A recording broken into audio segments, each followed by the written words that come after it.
El fútbol colombiano genera millones de hinchas, millones de horas de contenido. Y sin embargo, seguimos peleándonos por cómo repartir la misma torta de siempre. Mientras tanto, en otras partes del mundo, los clubes dejaron de pensar y como equipos de fútbol ya empezaron a pensar como equipos de medios. Hoy vamos a hablar de por qué Colombia se quedó atrás en esa conversación y sobre todo de qué se puede hacer para cambiarla. Bienvenidos a un nuevo episodio de Her Talks, el espacio donde hablamos del negocio, el mercadeo y la innovación detrás del deporte en Colombia y Latinoamérica. Soy César Giraldo y hoy tengo un invitado que conoce este tema no desde la teoría, sino desde el campo de juego. Álvaro Murgueitio es uno de los referentes en mercadeo deportivo e innovación en el fútbol colombiano. Ha estado detrás de proyectos que hoy son casos de estudio obligado en la industria. Lideró América Play y Millos TV, dos de los intentos más ambiciosos de convertir clubes colombianos en verdaderas unidades de contenido y negocio digital. Álvaro sabe de primera mano lo que significa intentar construir un ecosistema de miria alrededor de un club de fútbol en Colombia, los aciertos, los obstáculos y sobre todo lo que la industria todavía no ha entendido sobre el verdadero valor de la data. Y llega en un momento clave. Mientras el país discute otra vez la renovación de los derechos de televisión del fútbol colombiano, Álvaro nos va a ayudar a mirar este debate desde un ángulo distinto. No es de cómo repartir lo que está, sino desde cómo los clubes pueden crear lo que todavía no existe. Nuevos activos, nuevas fuentes de ingreso y una relación completamente distinta con sus hinchas. Bienvenidos al episodio 24 de Her Talks. Hola Álvaro, bienvenido a este nuevo Her Talks. De verdad, muchísimas gracias por recibir la invitación. Un placer tenerte acá. Gracias, Cecitar, hombre. Un placer también estar aquí con ustedes compartiendo un poco de lo que uno sabe. Bueno, Álvaro, te voy a ver, vamos a empezar como para romper el hielo y para que nuestra comunidad sepa el por qué te invitamos. Hemos visto últimamente que en LinkedIn has puesto muchos temas acerca pues, del tema de moda, diría yo, en Colombia sobre los derechos de televisión, pero no la típica pelea entre el G8 y que qué va a pasar ni nada, sino que con temas de innovación realmente y para dónde va, digamos, este negocio de televisión como tal. Así, para romper el hielo y todo que tú qué has visto, digamos, desde tu perspectiva con esa negociación del G8 de mayor, si hay un producto nuevo, si no, si va a cambiar, ¿qué has visto, digamos, desde ese lado y pues aprovechando todo tu conocimiento en estos temas de innovación en el fútbol? Pues sí, mira, yo que he visto, en los últimos años ya a título personal lo hablo, he trabajado en el desarrollo de productos audiovisuales para los clubes, trabajé directamente con América y Millonarios, les creamos dos unidades de negocio, una unidad que se llamaba Millos TV y la otra América Play, eran en principio unas plataformas de streaming convertidas en canales OTT, digamos, para transmisión, para creación de contenido, para generar otra serie de estrategias de contacto audiovisual con la aficionada diferente a los partidos de fútbol. Entonces, dentro de todo ese mundo empezamos a ver que sí hay muchas más oportunidades de crecer audiovisualmente y de consumir contenido audiovisual a lo que hoy en día están cerrados los clubes, la DIMAYOR y los broadcasters que están postulándose por los derechos, porque nos centramos en el prime del fútbol, que es el partido en vivo, pero hay una serie de contenidos durante el resto de la semana que se pueden llegar a aprovechar mejor. Entonces, para mí, ¿qué veo? Que si bien nos estamos concentrando en la discusión en este momento es ¿cuánta plata más puedo recibir? Ver a sabiendas de si el producto lo vale o no lo vale, eso es un tema. Y dos, ¿cómo lo voy a repartir? Entonces aquí pasan el grupo del G8, el otro grupo que está en contra y todo eso para que la distribución no sea más uniforme o más meritocrática que cualquier otra cosa. Para mí, digamos que eso pasó hace 12 años, eso pasó hace 6 años, está pasando hoy y seguramente va a pasar dentro de 3, 4 años si el negocio, si el negocio se mantiene igual, no haciendo crecer la torta, sino que nos estamos concentrando en el mismo activo. Entonces, para mí la discusión no es tanto cuánto vale y cómo se van a repartir, que me parece que es importante en este momento, sino la visión y por lo que te digo, de lo que hemos venido trabajando es que esta negociación, nunca, el punto de vista general no debe ser la negociación, cómo se puede repartir una torta que no crece, sino es cómo puedo hacer hornear una torta más grande. Entonces, ahí sí hay un liderazgo y una ventaja notoria entre los equipos grandes, los equipos de grandes aficiones, para hacer crecer su masa de audiencias y acercarlas sin depender de ese tercero. Digamos que para mí es el punto neurálgico de la discusión, más allá de la negociación, es la situación y es, yo no debo pelear tanto por la distribución, sino por la creación y me debo concentrar en armar nueva estrategia. Bueno, y desde tu experiencia, ¿cómo agrandar esa torta? Pues porque al fin y al cabo, te lo digo yo, simple futbolero que me gusta ver el fútbol profesional colombiano. Digamos, ¿cómo se puede hacer para tener unas categorías diferentes o más o menos que ese contrato traiga más beneficios para el desarrollo del fútbol? O sea, tú qué has visto, digamos, a nivel internacional que pueda favorecer y que efectivamente esta torta crezca.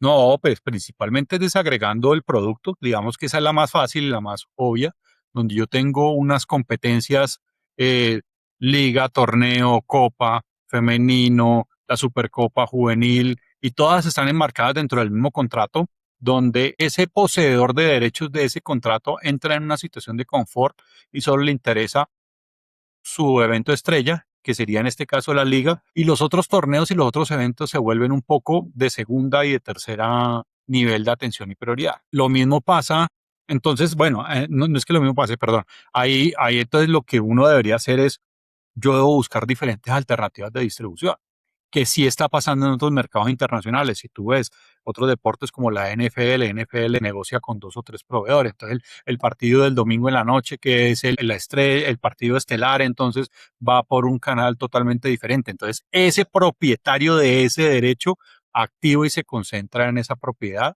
y deja a los otros que también hagan su esfuerzo por equilibrar, mejorar el producto a lo que tienen derecho. Entonces, lo saca un poco de su zona de confort. Yo sí creo que en este caso, trayéndolo a nuestro mercado, debería desagregarse. Hoy en día, si hablamos de fútbol femenino, por ejemplo, si tú ves las transmisiones que hay de fútbol femenino son muy básicas y tienen poca difusión. Entonces tú como hincha ni siquiera sabes por qué está, porque está a través del mismo canal de distribución que todos conocen, entonces pues, se vuelven unos horarios de relleno. Mientras que yo lo estuviera negociando por aparte, seguramente ese poseedor de ese derecho estaría haciendo un esfuerzo adicional en marketing, en posicionamiento de producto, en una estrategia comercial para que su producto tenga una mayor visibilidad. Entonces entran a competir directamente por audiencias, más no por producto. A ver, porque lo que observamos y bajémoslo un poquito a la práctica. Entonces, si yo veo a día de hoy, los, eh, los propietarios de esos derechos de televisión es Win Sports, donde uno ve el fútbol profesional colombiano y leía que a día de hoy cumple con altos estándares de producción, digamos con los estándares que están a nivel internacional. ¿Eso es cierto o yo leí mal? Un No, a partido mí de fútbol masculino, de fútbol profesional, tú que eres una persona que sabe del medio audiovisual, ¿cumple con esos requisitos? sí, sí, sin lugar a duda. O sea, Win, lo que es a nivel de producción, cumple con los estándares internacionales. Me parece que la producción de Win, más allá de que a nivel de forma o de gustos a uno le parezca mejor que en otro caso, me parece que Win produce los partidos muy bien, pero vuelvo y te digo, se concentra en los productos que para ellos son relevantes, que es la liga. Entonces, un partido de torneo pues tiene poca visibilidad. Un partido de Copa tiene aún menos visibilidad, salvo que sean en instancias finales, y ahí lo pasamos a Liga Femenina. Hoy Liga Femenina, desafortunadamente, uno no sabe cuándo se juega, en qué momento se juega, porque para ellos se vuelven unos llenos de horario, llenos de huecos en parrilla. Entonces, ahí es donde te digo, seguramente si existiera una alternativa real que se traduzca económicamente en unos ingresos adicionales para los clubes y que tenga un potencial de difusión, realmente ese tercero, ese otro que está comprando esos derechos también se va a esforzar para que su producto tenga la visibilidad, porque no va a estar comprando aire para vender simplemente humo. Entonces creo que Ahí de vamos. pronto se puede pasar Listo. ahí. Entonces, el Lo fútbol mismo pasa. masculino sí cumplimos con los requisitos, por decirlo así, ¿cierto? Que sería como el primer paquete. Viene fútbol femenino. Ahí, ¿qué tan lejos estamos de hacer una producción, digamos, como la del fútbol masculino? No, yo creo que producción, obviamente bajan un poco los requerimientos de calidad, Sí. pero no es que estemos muy abajo. Lo otro es los complementos a la producción, llámese talento, transmisión, horario y demás, hace que la transmisión no sea apetecible al paladar del hincha, sino que se ve como un relleno más en televisión. Entonces, yo lo tengo ahí, lo he prendido. Me coincidió con que hay un partido y de pronto me lo veo, pero no hay como esa preocupación de construir una audiencia nueva para un producto especial. Entonces, digamos que, listo, me para. ¿Qué diría yo dentro de un escenario mágico y puntual? No, pues que los martes deberían ser los días de fútbol femenino y no se juega absolutamente nada más. Entonces, dentro del mindset de cualquier usuario, empieza a decir, los martes de fútbol femenino, entonces el martes me programo, independiente de que sea mi equipo o no mi equipo, pero yo ya sé que el martes hay, la prensa, los medios, los periodistas saben que ese día es día de fútbol femenino, entonces no se habla de nada diferente. Otro día va a ser el día de Copa. No sé si muchas veces ha pasado que, por ejemplo, hoy, digamos, un día como hoy miércoles a las 4 de la tarde hay un partido de Copa, pero a las 8 de la noche hay liga. Entonces, como que la gente no sabe qué competencia está jugando, la gente del común.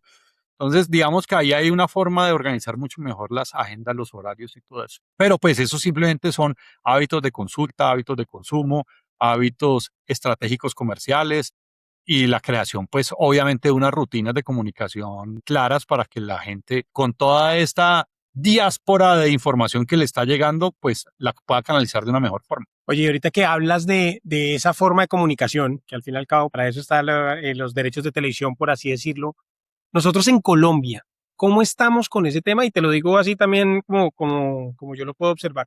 Una cosa soy yo, que me gusta el fútbol común y corriente y me lo puedo ver 90 minutos perfectamente un partido del FPC. Sin embargo, veo que los nuevos, no sé, la nueva generación Z, por ejemplo, es más de highlights o del streamer de moda o digamos como estas nuevas personas que están apareciendo en el mundo deportivo. En ese punto en específico, ¿cómo estamos de innovación nosotros dentro de Colombia? Innovación, no hay grandes volúmenes de audiencia aún, porque no tenemos esas figuras relevantes que en algún momento lo hablamos, César, y era, no sé, en Brasil hay un Casemiro que tiene su plataforma de streaming que llama CaseTV, en Argentina está Davo, Cobra, y entonces ya tiene unas audiencias supremamente importantes. Aquí sí tenemos streamers, así aquí tenemos influencers con buenas cifras de audiencia, pero están enfocados en otros nichos en otros nichos de entretenimiento y no están necesariamente dentro del fútbol. Dentro del fútbol, deportes se pegan por situaciones coyunturales, pero no están esos especializados. Entonces yo sí creo que hay una posibilidad de comunicarse diferente según las audiencias. Históricamente podríamos estar hablando del fútbol masculino y el fútbol femenino. Ahorita que lo acabas de decir, no, es que ya las nuevas generaciones solo consumen highlights y shorts. Hay que saber cómo se entiende y cómo empaqueto mi producto. Si mi producto me vuelve plano, si no tiene una buena comunicación, si no tiene unos referentes gráficos importantes, sino es que simplemente se vuelve la transmisión de fútbol, conectar con las nuevas audiencias que la atención cada vez es más limitada, se vuelve complicado. Una persona como vos, una persona como yo, uno puede decir, me puedo ver los 90 minutos, pero seguramente más de una vez estamos es con la segunda y tercera pantalla ahí al lado, entonces no le estamos parando tanta atención a esos 90 minutos, sino que también estamos o chateando con un amigo o con un grupo, viendo el celular. Entonces esos puntos de atención son los que tienen que tener uno en cuenta al momento de creación de contenido, bien sea, vuelvo y digo, desde hoy en día, si hablamos de derechos de televisión, ¿cómo voy a hacer una transmisión mucho más moderna, eficaz y seductora para estas audiencias y estas multiaudiencias? Porque de pronto no es una misma comunicación lineal, seguramente en algunos momentos, y lo habrás visto, por ejemplo, la misma transmisión de un partido, yo le puedo poner la señal uno con determinados talentos que están transmitiendo, pero puedo poner una señal alterna donde estoy teniendo desde estudio unos streamers hablando de una manera diferente, con un lenguaje diferente, de pronto muy partidarios. Entonces, si yo estoy hablando de un partido nacional millonario, entonces yo voy a tener a el streamer de Nacional y el otro de Millonarios hablando muy desde la camiseta y eso me engancha con otro tipo de audiencias. Todos esos experimentos a nivel de comunicación son los que hicimos en estas plataformas para saber cómo poder encantar y enamorar a esas nuevas audiencias a través del club, porque definitivamente lo otro que yo tengo muy claro es que la manera de crecer esa torta que dijimos al comienzo no es a través de un broadcast, sino a través de los clubes. Para mí la estrategia ideal era que un Win en su momento se conectara o se aliara con Nacional, con Millonarios, con América, con Junior y desde abajo empezar a capturar y hacer crecer esas audiencias y no desde arriba y los clubes cada uno marginalmente por su lado trabaja. Claro, porque nos comentaste que, bueno, que tú eres el fundador de América Play y Millos TV, que se llamaban. A Así se grandes llama. rasgos, qué nos puedes explicar de esa plataforma y cómo fue esa experiencia? Mira, esa experiencia arrancó pues primero, no es un invento nuestro. Ya habían casos que existían a nivel mundial, sobre todo en Europa. Los clubes españoles ya tenían sus propias plataformas y canales audiovisuales, desde un Barça TV, desde un Real Madrid Televisión. En la Premier habían varios clubes que ya trabajaban sus propios canales, no necesariamente por streaming, sino por televisión normal, abierta o cerrada. Entonces, lo que empezamos a buscar eran cómo adaptar ese mercado acá a Colombia. ¿Dónde nos cogió ese momento coyuntural? Cuando llega la pandemia, año 2020, ¿te acuerdas bien? Lo primero que pasó en ese momento fue, no hay fútbol, no hay partidos, no hay ingresos por taquilla y televisión, por supuesto, se bajó muchísimo, se bajó mucho el ingreso, así se haya un esfuerzo importante por mantener la cuota de sostenimiento, pero pues la televisión tampoco estaba transmitiendo ni estaba produciendo partidos. Entonces, ante ese panorama, empezamos a trabajar con los clubes en alternativas diferentes de monetización. Y yo siempre les decía, pues para mí este era el caballito de batalla, es, además de partidos, cada vez los clubes se tienen que convertir en unidades de media. Ustedes son media, ustedes producen contenido permanentemente, no solo el partido. Ustedes tienen audiencias y tienen la forma de conectarse con sus aficiones en diferentes momentos. El día de entrenamiento, un día de relax, la cotidianidad de los jugadores como tal, la historia de los mismos. O sea, siempre, hay muchos matices de contenido para crear alrededor del club, porque afortunadamente nuestro hermoso deporte genera una pasión y una conexión directa, pero la pasión siempre está, yo lo tengo que es conectar. Entonces, que empecemos a crear a través de contenido, empecemos a fidelizar estas nuevas audiencias y empecemos a aprovechar el contenido que hoy en día ellos no tienen tercerizado, es decir, lo que no son los partidos de fútbol. Ahí empezamos a crear una serie de estrategias de contenido donde vámonos a entrenamiento y transmitamos en vivo. Habrán partidos que no están cedidos y comercializables, o sea, no están cedidos dentro de la producción, por ejemplo, partidos de pretemporada de los clubes y todo eso que no tienen negociación aparte. Vámonos y trabajemos directamente con las marcas para cumplir objetivos de las marcas del por qué están con el club. Si es venta, si es visibilidad, pero busquemos que las marcas también sean protagonistas, los sponsors. Trabajemos con las categorías infantiles, trabajemos con el equipo femenino, trabajemos con otras unidades de negocio del equipo que por lo general no tienen visibilidad o están muy limitadas en visibilidad porque la estrategia de comunicación formal que tenían los clubes era mis redes sociales. Entonces yo tengo una limitación de distribución a través de eso. Entonces empezamos a crear mucho más contenido como una productora y crear un canal de distribución propio. ¿Y por qué un canal de distribución propio? Y muchos decían, pero es que para eso tengo YouTube, para eso yo tengo mis otras redes sociales. Sí, pero viene lo otro que cada vez empezó a ser relevante dentro de esta estrategia comercial y es toda la vida hemos oído una palabra, una frase que aunque dice el contenido es el rey. Y bien, porque es el contenido es el que yo me engancho con las audiencias, el que puedo generar todavía una conexión emocional mucho más fuerte.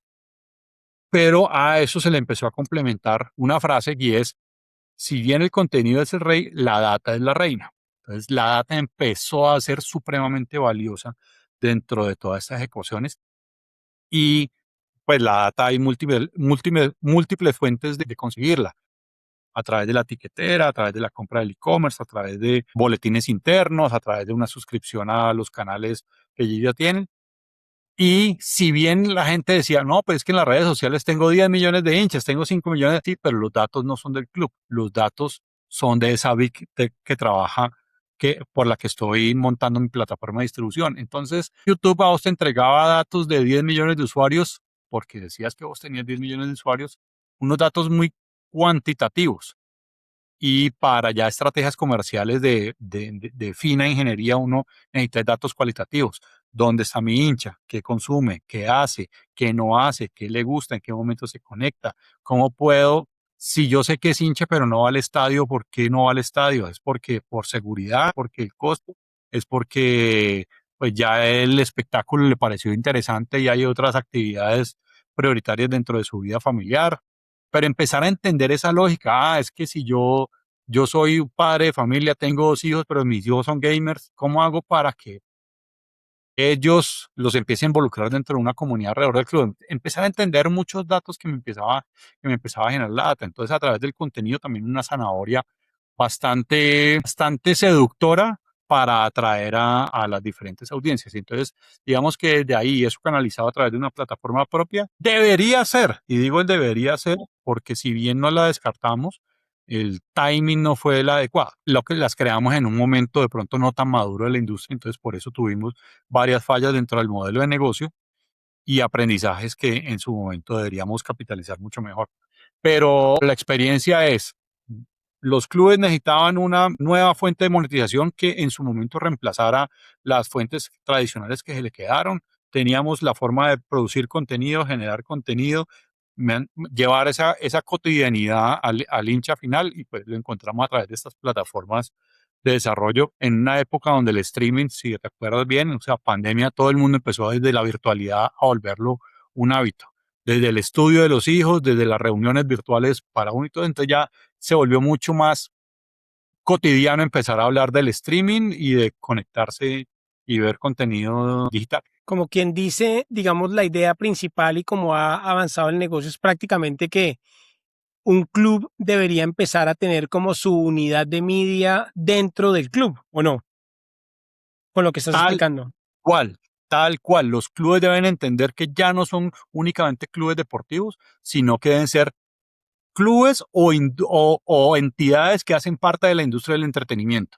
Y el entretenimiento, la mejor forma de canalizarlo es a través de media, donde yo debo generar unos canales de transmedia para poderme comunicar. Bien sea desde temas básicos, no es que yo voy a hacer un boletín, una newsletter para un determinado volumen de hinchas y lo voy a comunicar de una manera específica.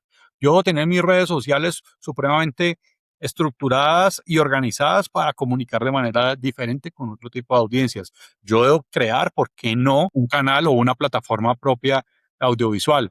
El día de mañana creo podcast, el día de mañana en su momento el modelo era tener la radio, un modelo de radio del equipo, pero ¿por qué no empezar a crear un ecosistema de media propia? Porque es que por un lado yo ya tengo las plataformas, yo tengo las audiencias, yo tengo la forma de monetización, yo tengo los sponsors. Entonces a los sponsors les puedo empezar a crearle nuevo producto de manera específica. Claro, hay que entender y hay que cambiar un poco el chip de que no simplemente somos una entidad deportiva que dependemos del resultado del miércoles y domingo, sino que yo también tengo muchas más cosas para contar. Y cuando yo ya sé que puedo empezar a contar muchas otras cosas, pues ahí empiezo a crear esos otros canales. Y entonces ahí viene lo otro. ¿Cómo lo debo hacer? ¿De manera propia? Para mí, sí. ¿O lo tercerizo? Es una opción, mientras que ese tercero yo lo pueda involucrar dentro de la estructura de la institución. Llámese una unidad de negocios complementaria o hacer un spin-off de compañía, pero que haga parte de la estructura del día a día del equipo. ¿Qué nos pasó a nosotros? Y por eso digo que el timing no fue el correcto, porque digamos que empezamos a, a moldear un modelo de negocio que todavía no teníamos claro de parte y parte. Entonces, primero, digamos que la figura jurídica que se utilizó fue un licenciamiento. Y en la mayoría de los licenciamientos los clubes están acostumbrados a decir, yo le dejo que usted utilice la marca y usted haga lo que quiera bajo estas restricciones, estos parámetros, y simplemente entrégueme un reporte de regalías listo, pero usted es el responsable de absolutamente todo. Nosotros dijimos, bueno, si es la forma de avanzar, pues avancemos. Para eso se crearon pues unas estructuras de trabajo, tanto de producción, equipos y estratégicos para desarrollar todo ese producto. Pero ¿qué pasaba? Que como no había, no por falta de voluntad, porque eso sí no puedo decir que no, sino es una falta de comunicación entre los equipos de trabajo, el equipo de trabajo interno del club y el equipo de trabajo externo que éramos nosotros, no lográbamos de pronto articular muy bien qué se quería hacer, cómo lo íbamos a hacer y qué tipo de contenidos podíamos desarrollar. Entonces, pues nos pasaban cosas que en momentos en los que duplicábamos contenido, el club tenía acceso a unas cosas que nosotros como terceros no lo teníamos, como si fuéramos una competencia interna, o llegábamos tarde, sobre todo comercialmente llegábamos tarde, y era lo más, digamos que lo más complicado de todo, porque cuando desarrollábamos un producto que tenía una visión, una estrategia comercial para determinado sponsor. Ya llegamos al sponsoring y de pronto nos decía, no, pero es que aquí el club estuvo la semana pasada y ya negociamos estos dos siguientes meses porque Entonces uno decía, pero me mandaron a la guerra a mí sin haberme avisado o me debieron haber invitado a esa reunión comercial con el club porque finalmente uno hacía parte del club. Digamos que éramos parte, pero no éramos parte, y esos son los aprendizajes importantes. Y hoy vuelvo y digo, si uno tuviera que montar nuevamente una estructura, se puede montar, sí, es valioso montarla, sí, siempre y cuando haya una articulación o el club haga parte de la operación de ese club, no que funcione como una unidad de licenciamiento externo. Oye, y otra pregunta, ¿alguien en Colombia que lo esté haciendo? Que se haya dado cuenta, por ejemplo, esto que nos dices de la data o que ya esté pensando en un tema de Miria. ¿Cómo vamos en eso realmente? Pues no he visto ninguna evolución puntual. Sí tengo conocimiento que el Club como Atlético Nacional viene estructurando mucho mejor su unidad de media. Sí ha creado unos productos propios para medición de data, para, para generación de leads nuevos y nuevas oportunidades de negocio. Digamos que esto lo está haciendo muy a nivel inbound, o sea, datos que estoy generando para armar la estrategia hacia el usuario final no son tan visibles, sigue siendo iguales. Y Nacional que hizo chévere el año pasado. El año pasado sacó una película en cine. Para mí fue el primer club que hizo una película en cine. Creo se llamó, si no estoy mal, Uno siempre vuelve. Me pareció un formato diferentísimo. Bueno, en cine, con una producción audiovisual de primer nivel. El club se involucró dentro de la misma producción. Me parece que eso llamó la atención. Y sí esperaba, y lo hablamos en algún momento, que cuando fue comienzo de este año, que se empezó a hablar del tema de la renovación de los derechos de televisión, algunos clubes, sobre todo los principales, empezaron a pellizcarse un poco con este tema de, es que yo necesito, el contenido es importante, yo puedo crear contenido, yo puedo, y por qué no, transmitir mis propios partidos, que es parte de lo que hoy en día uno oye argumentos de algunos diciendo, ¿y por qué le tengo que tercerizar a otro la transmisión de los partidos si yo lo puedo producir? Sí pensé que íbamos a llegar a un momento de discusión sobre eso. Pasó el tiempo después de comienzo de año que se empezó a tocar eso y estamos hoy en agosto y todavía veo que la discusión siempre sigue siendo lo mismo. ¿Cómo me voy a distribuir lo que ya existe en la mesa? Páguenme un poquito más, pero bien. Y no volvimos a lo mismo. Es yo cómo puedo no solo quedarme con mis derechos, comercializarlos mejor, tener mucho mayor acceso a la data y sobre todo es yo cómo controlo mis activos, cómo tengo poder sobre la mesa. Como quien dice, estamos en pañales en temas de data, monetización y todos estos temas que, digamos, uno sí ve que en el fútbol internacional cada vez cogen más relevancia, ¿no? Sí, o sea, al final es eso, tecnología e innovación se volvió un, un commodity al momento de hablar, pero en la implementación todavía da mucho susto hacerlo, o todavía somos muy tibios haciéndolos. Entonces, vuelvo y te digo, sí sé que varios clubes ya tienen de pronto unos CRMs armados para captura de data, de leads, y de pronto de ahí salen estrategias visibles comerciales. Pero si lo pongo de front hacia el usuario, seguimos viendo exactamente lo mismo. Veo que no, tampoco. Y al final eso se traduce en las líneas de monetización que tienen los clubes. Siguen siendo los 4 o 5 pilares de toda la vida. Mira, y yo preparando este podcast, yo vi unos datos que compartiste en LinkedIn que me llamaron la atención y es el caso del Barça y Barcelona Play. Entonces aquí dice que a día de hoy pueden tener unos 26.2 millones de suscriptores en YouTube y veo que tienen 1.2 millones de euros solo, o sea, generados en solo la plataforma de 2025-26. Es como lo que veo en tu perfil. Guardando las proporciones, uno podría decir que ese modelo, digamos, a lo que ha llegado Barça, porque pues también viene con unos años, obviamente es una marca mucho más fuerte y todo, un modelo como este sí puede ser replicable en Colombia. Claro, pues mira, Porque lo que el entiendo es que hay Barça, hinchada, hay contenido, es un claro. país, no el más futbolero Yo, del planeta, pero hay un interés.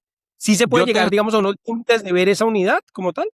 cuando yo tengo audiencias a ese nivel, o sea, en ese caso del Barça, en solo YouTube tiene más de 25 millones de suscriptores Ujú. en su canal, que parto de la base que ya directamente voy a tener una monetización interesante, ¿no es cierto? A través de ese canal. No la mejor en números, porque la conversión pues obviamente hay una repartición de esos ingresos donde un YouTube o una de estas Big Tech se quedan con un gran porcentaje de lo que logran comercializar, pero ahí mi esfuerzo de comercialización es prácticamente nulo. Utilizo el canal de distribución es el que me genera los ingresos. Pero entonces, ¿qué sé? ¿Dónde está la evolución del Barça? Digo, bueno, listo. Yo ya tengo una masa importante de audiencia que está viendo mis contenidos. ¿Qué debo hacer yo? Debo crear más contenido, porque no me puedo quedar con... Entonces la lógica es, entre más contenido yo cree, mejor monetización voy a llegar a tener. Ya lo otro es cómo empiezo a evaluar el contenido de calidad y lo que la gente me está consumiendo. Y ya eso es un tema de data y depuración de la misma para saber, bueno, es que la gente me ve los contenidos relacionados con entrenamientos, ven entrevistas o fútbol, categorías juveniles, otras categorías infantiles no me lo está viendo nadie, entonces yo dejo de producir contenido para esos nichos, salvo que yo lo esté monetizando de otra forma. Es decir, no, es que conseguí un sponsor para las categorías infantiles, entonces pues le tengo que dar visibilidad de exposición. Entonces, por ese lado, digamos que en el caso de Barcelona ya tenía unas audiencias importantes y su reto era creo más contenido. Ya viendo esas dos variables que están a su favor, digo, ¿y por qué yo le voy a dejar todo esto a un tercero? Cuando yo puedo crear mis propios canales de distribución. Entonces ahí arranca su nuevo modelo de Barça Play, que es una plataforma propia, donde además va a integrar todas las otras fuentes de consulta de los hinchas. Es como una super app donde yo te voy a tener el día de mañana el ticketing desde ahí, el e-commerce desde ahí y otras fuentes. Si soy socio, tengo mi información ahí. Si soy abonado o otra figura de membresía, voy a tener todo dentro del mismo ecosistema. Pero ya tengo el contenido, entonces, pero además ya estoy produciendo contenido. Entonces empecemos a segmentar el contenido que estoy desarrollando y distribuyámoslo mejor. Le voy a seguir entregando a YouTube algo. ¿Por qué? Pues porque no va a ser bola de dejar de recibir lo que ya vengo recibiendo, pero si yo estoy creando algo dentro de mi plataforma que además de bajar datos y yo sé que la gente lo está consumiendo y yo le creo a ese usuario una necesidad de consumo, seguramente lo va a rentabilizar mejor. Entonces van a decir, listo, este modelo bien y vamos a empezar a pagar unas membresías, unas suscripciones mensuales de 2 y 3 euros mensuales y todo eso. Y ya es plata directa que le entra al club, que seguramente uno a uno por visualización le monetiza mejor que lo que hace YouTube, pero tampoco voy a matar a uno que me está generando alcance versus otro que me está generando mejor monetización. Entonces abro un nuevo canal de distribución y ya lo otro, su labor es a qué le voy entregando qué. Como ahora que estamos hablando en esta época de, desafortunadamente, con lo ocurrido la semana pasada, el terremoto, y ya empiezan a llegar todas las ayudas humanitarias y los mercados y todo eso. Entonces, listo, me llegaron aquí 100 toneladas de mercado, van 200 van 20 para el Chocó, 10 para el Valle, 15 para esto y todo. Lo mismo pasa, digamos, haciendo analogía con la distribución. El día de mañana yo produzco contenido y ¿qué le voy a entregar a quién? Ya sé que hay un contenido que es el día de partido que se lo entregué a un tercero. Hoy es Win, no se sabe mañana el día que vaya a ser, pero el otro contenido que estoy produciendo, le voy a entregar un puchito a YouTube, voy a desarrollar un contenido para TikTok, en Instagram estoy logrando otros tipos de objetivos y para mis canales propios voy a dejar un contenido premium de otra manera que lo voy a desarrollar. Para más o menos eso mismo tratamos de hacer nosotros en su momento con Millos y con América, pero al final no teníamos, como te decía, era un modelo de licenciamiento, entonces no teníamos todo el contenido sobre la mesa para empezar a decir que se distribuye cada quien, sino es el club producía y distribuía sus canales y entonces a mí me tocaba producir y distribuir en mi canal. Entonces terminamos siendo una competencia interna sin quererlo. Oye, nos has dicho prácticamente que estas estrategias son mucho mejor con los clubes. ¿Por qué no con las ligas? Y te lo digo porque al fin y al cabo, pues decían en prensa que Di Mayor también quería proponer ese tema de Di Mayor TV como pues para hacerlo como con una estrategia. ¿Y qué sería más fuerte? ¿Realmente la liga? Que uno diría, bueno, pues que ya tengo a todos organizados, por decirlo así, o más bien club por club para, pues, para lograr esos resultados económicos que se están buscando a través de estas estrategias. Si bien creo que a través de la liga debería ser, porque es la plataforma transversal o la propiedad transversal que me agruparía a todos, la forma de enganchar es vía los clubes. O sea, es más fácil.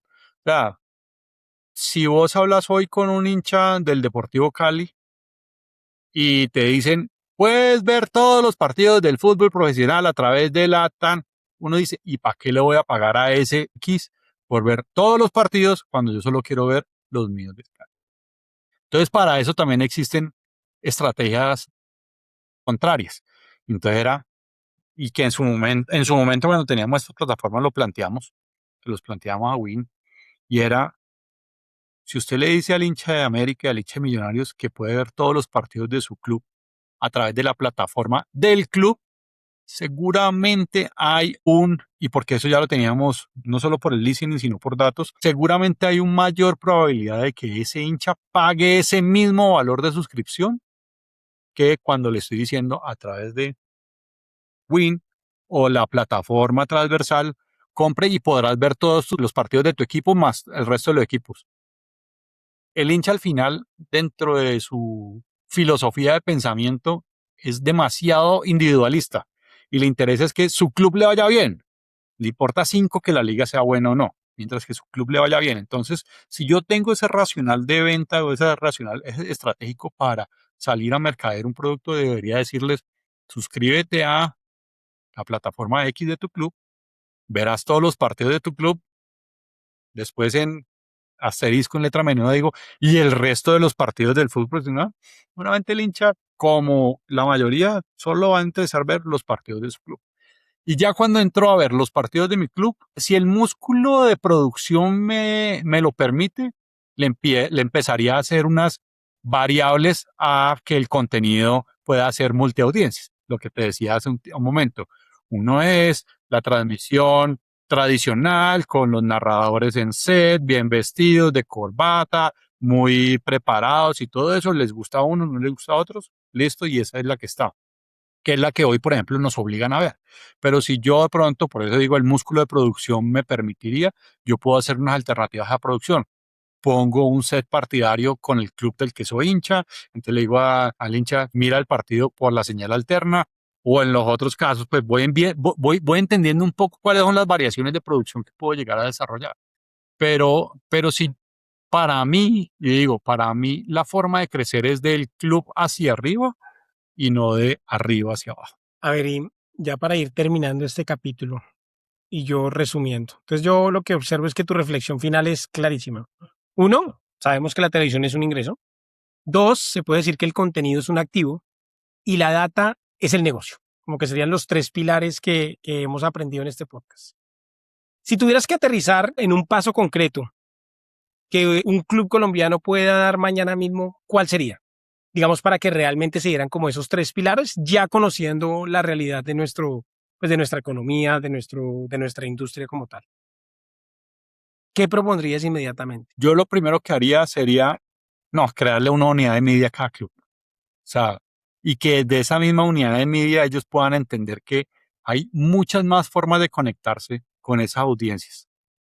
El temor siempre del club es, hoy perdí, me debo quedar callado mañana y pasado mañana porque es que el hincha está molesto. Hoy gané, entonces tengo que preparar. Y cuando mi comunicación depende de un resultado que no controlo, siempre va a haber unas alteraciones de planes de última hora. Bien, eso no lo vamos a quitar porque el fútbol, el deporte, no es una ciencia exacta, dependemos de un resultado y dependemos de las emociones. Entonces, como en todo, uno debe tener un timing correcto para hacerlo.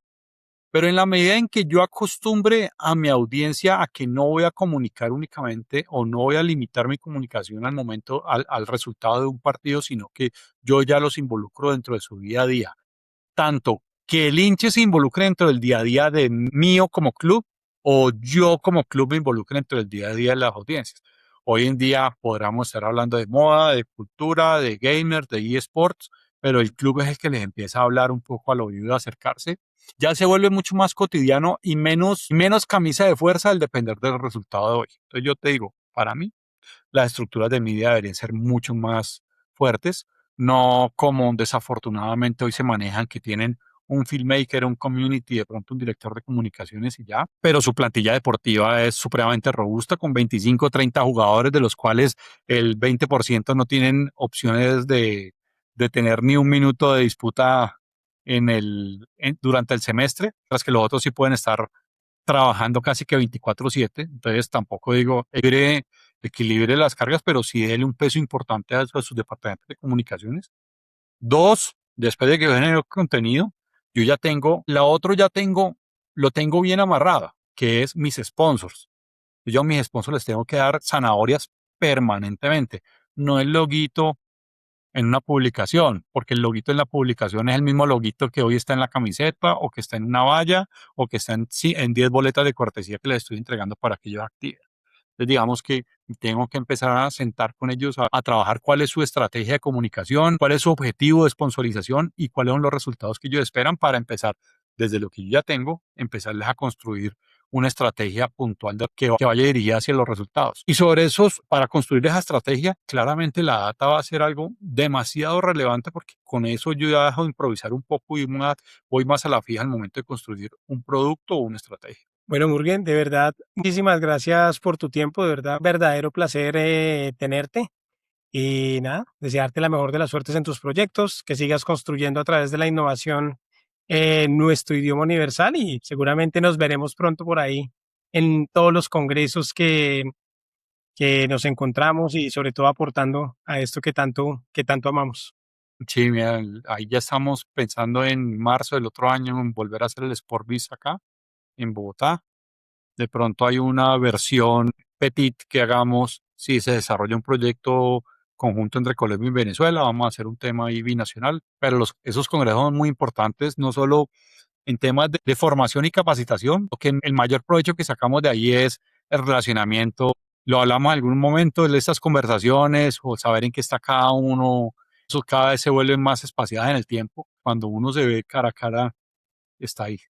Y para cerrar con lo que me dijiste, César, y gracias a la invitación para estar en este podcast, hoy tenía una reflexión que asociada a este tema, que no solo lo dejo por relacionado, no lo solo lo relaciono con el tema de la renovación de los derechos de televisión, sino en general de lo que vemos como industria, y es el fútbol. Nuestro fútbol debería dejar de discutir o o centrar un poco la discusión en repartir lo que llega, o sea, la torta que ya tenemos, y deberíamos tomarnos el tiempo necesario para empezar a construir lo que no existe.